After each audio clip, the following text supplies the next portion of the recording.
In a tranquil village, embraced by nature's beauty, resided Shaista, a young woman known for her insatiable curiosity and keen perception. One afternoon, while strolling through the winding pathways of her neighborhood, Shaista's attention was captivated by a scene unfolding in a nearby garden. She observed with a mixture of concern and disbelief as a father sternly reprimanded his tearful son. Shaista's heart weighed heavy with empathy for the child, and she couldn't shake off the sense of injustice that permeated the air. Hurrying back to her home, Shaista sought solace in the comforting presence of her grandfather. Pouring out her troubled thoughts, she recounted the distressing sight she had witnessed. "Grandpai," Shaista exclaimed, her voice trembling with emotion, "I saw something troubling today. Mr. Saad, our neighbor, was disciplining his son, Farhan, in what seemed like a harsh manner. It didn't sit right with me, and I'm struggling to understand why." With a knowing gaze, her grandfather listened attentively, his wise eyes reflecting years of insight and understanding. "Ah, Mr. Saad," he murmured, his voice filled with gentle reflection. "I know him well, Shaista. He's a good man, and Farhan is a bright young lad. Allow me to shed some light on the situation." Seated beside her grandfather, Shaista absorbed his words with rapt attention as he unraveled the complexities of human behavior and the nuances of parental guidance. "You see, Shaista," her grandfather began, "every parent carries the weighty responsibility of nurturing and guiding their children. Discipline is a part of that journey, a means of instilling values and fostering growth." Shaista furrowed her brow, grappling with the apparent discrepancy between Mr. Saad's actions and her perception of him as a caring father. "But Grandpa," she interjected, "why did Mr. Saad seem so angry? Couldn't he have addressed Farhan's behavior in a more compassionate manner?" With a patient smile, her grandfather delved deeper into the concept of context, weaving together threads of understanding and empathy. "My dear Shaista," he explained, "appearances can often be deceiving. There is more to Mr. Saad's actions than meets the eye." As Shaista listened intently, her grandfather illuminated the underlying motives behind Mr. Saad's disciplinary measures, emphasizing the importance of considering the broader context of a situation before passing judgment. "In this instance," her grandfather continued, "the context of Mr. Saad's actions is rooted in his love for Farhan and his unwavering commitment to his son's well-being.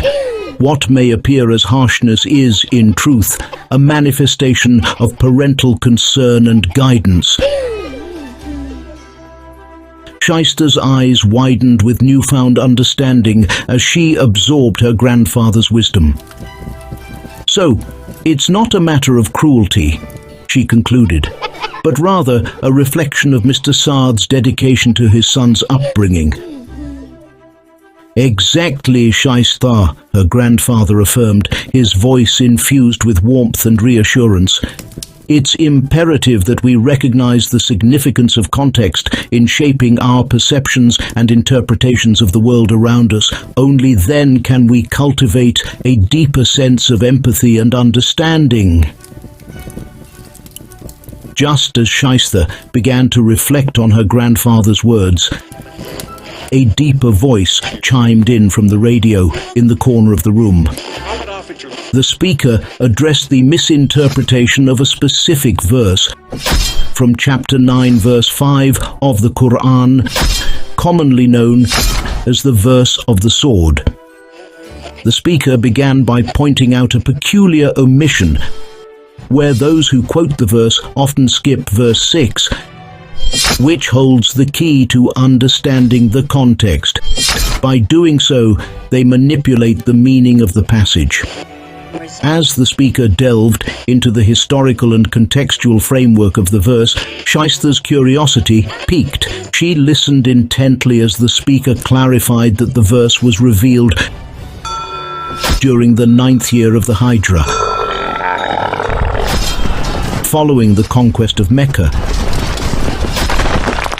when paganism was being eradicated from the Arabian Peninsula. The concept of sacred months in Islamic tradition was elucidated, clarifying that the verse pertained to a specific period when fighting was prohibited, and after the conclusion of these sacred months, there was a license to engage in defensive warfare against those who posed a threat to Islam. In the broader context provided by the speaker, the verses leading up to verse 5 discuss a peace treaty between Muslims and non-Muslims, mushriks of Mecca. However, the mushriks broke this treaty, prompting verse 5 to be revealed. The verse instructs believers to fight against the enemy, unbeliever, in the battlefield. The speaker emphasizes that this instruction is specific to the battlefield and cannot be applied universally or out of context.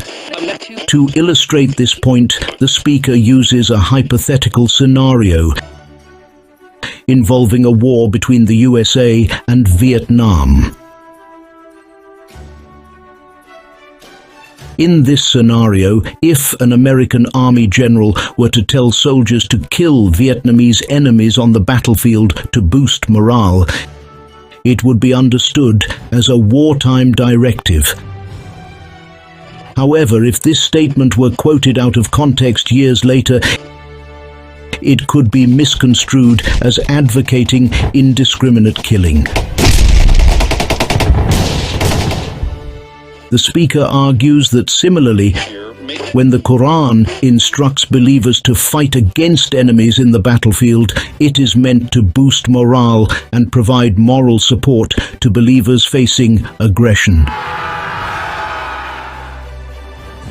It is not a blanket command to kill all non-Muslims, as some may erroneously interpret it. It became apparent to Shaista that the verse was directed towards the elimination of idol worship in the Arabian Peninsula, particularly in the Haram area, and not as a universal command to attack all non-Muslims. The speaker emphasized that those who did not convert to Islam during this period were given the option to leave the sacred land or face consequences, as idolatry was not permissible in the region. Furthermore, the speaker draws attention to verse 6, which follows verse 5 and provides additional context. Verse 6 instructs believers that if enemies seek asylum or peace during battle, they should be escorted to a place of security. This, according to the speaker, demonstrates the Qur'an's emphasis on offering peace and security even in the midst of conflict. The speaker contrasts this with common military practices, where soldiers may be instructed to let the enemy go if they seek peace. However, the Qur'an's directive to escort enemies to a place of security highlights a higher standard of compassion and mercy.